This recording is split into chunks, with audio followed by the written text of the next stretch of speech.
yung daughter mo, let her enroll. Kaya nga sabi ko sa'yo, one of these days, punta ka naman sa bahay. Para ano? And then get ideas from local Yeah, her so son, the and the kids one, also can Jennifer enjoy from getting San some Francisco, oranges. and that lady Next who week, just every- arrived from Philippines.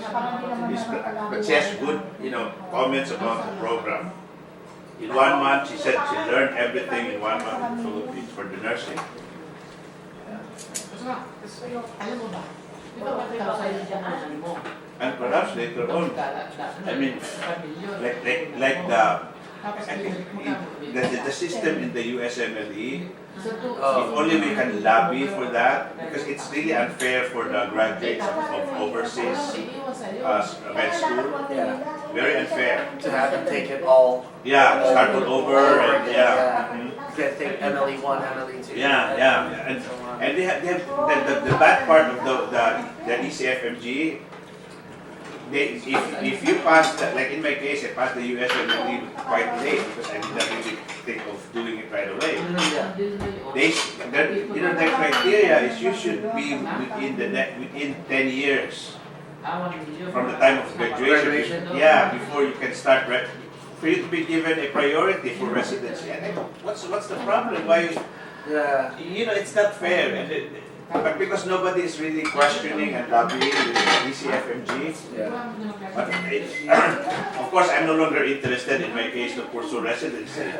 But that's even stupidity to be, like in your case, we're done with our residency training in the Philippines. Why do we have to go back, Go back to residency. Yeah, I mean, you've done it. It's like medicine over there is the same as the The medicine same, here.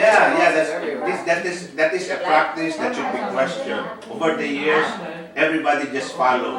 But what is the difference? We're taking of human beings in the Philippines. In fact, we even have better hands on there than the doctors here. Oh yeah. See? Because then the doctors over here, I mean, you see them only what, like 2 minutes, and then Yeah. that's all you see them. They don't have as much patient Yeah, interaction here. But actually, like the training, if the nurses would say that the Philippines nursing school is still the best because it's hands-on the same way with the medical school in the Philippines. I believe it. Because, I mean, there's not as much technology, not much like. But People wrestling around. because of the mindset of people who started it all, they become so restrictive and competitive, and it's a waste. Like, there should be. I think the residency training program in the Philippines, supposing you do it there, should be credited if you start practicing in the US. Especially since the Philippines is so like U.S. Yeah, influenced. yes. It was a lot by I know. US, It's not like it's Mhm. Afghanistan or something. Where I know. But you know what happens if you pass USMLE 1, 2, and 3? You start first the residency here.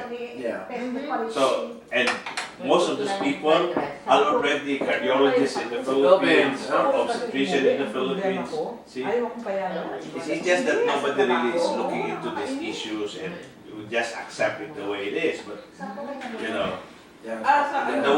nowadays it's globalization. I mean, what information that you get in the US that the Philippines can't get. See? It's the age of the internet, see? So I think the ECFMG, I think I will be the first to lobby on this, questioning their standards. Yeah. Their way of accepting residency training program here in the US. Yeah, that's very discriminating. In fact, it's very discriminating. It is. It's like they only want U.S.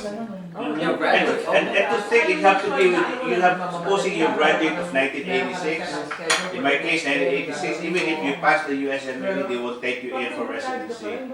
See, that's the discriminating part of it. Yeah, that's not good. That's gotta be some kind of discrimination. I know, You but have the test already. nobody has really questioned that. I mean, you obviously have the knowledge already, so Yeah. why don't why aren't you even considered? And actually, later on, it should be, I would look for a healthcare system in the world where a license of one country Should work with should work in another country. You see? I mean, they have the World Health I Organization. know. Why not just? ECFMD is, to me, it's a commercial agency. It's something like money making, See? Yeah. And how can you how can you expect a globalization if healthcare alone is discriminating? See? Yeah, if that, it's not right. It's not right. I mean, we're trying to work towards it, but I don't know. Yeah. So many. With the health now, with the healthcare issues in the US right now, Obamacare, Obama. they're even thinking of outsourcing healthcare to the Philippines. Yeah. See, and now what's the difference now if you are trained in the Philippines and trained in the US? No difference. Because it means cheaper if they outsource it. I know. It's always about. So I think this idea of ECFMG will collapse in the long run because it's a repetition of another 4 years of residency. When you are done already in the Philippines, you are already. See, When you're a doctor, if you're a doctor over there, you should be a doctor anywhere. I know. I mean, it's really a waste over the years where doctors in the Philippines license, they cannot, automatically practice in the US because of that very restrictive policies of the ECFMG. That's not right. That's That's not not right. right. Yeah. And they will realize when it comes to a point that Americans are seeking treatment in the Philippines or in any other developing countries They are because though. it's cheaper. Most people are. Whenever they do a serious, Yeah. major surgery, they go. So what's the overseas. point of saying repeat a residency here in the US or go through the restrictions of ECFMG? And insurance companies, they need their money. I know. See? Well, All this. something that we can work together probably in terms of lobbying. Yeah. Yeah. It has been practiced over the years, of course, but change can happen, Just take some time. Yeah, it may take some time. Sorry, you take Tumawag pa ako, pero hindi ko alam You kung take nasaan them yung with cellphone. Sumama ka na doon. Isang buwan din siya. and I'm impressed with your motivation. Well, I decided, unfortunately, I decided really late what I wanted to do, but Mhm. when you decide. Nakaintindi sila.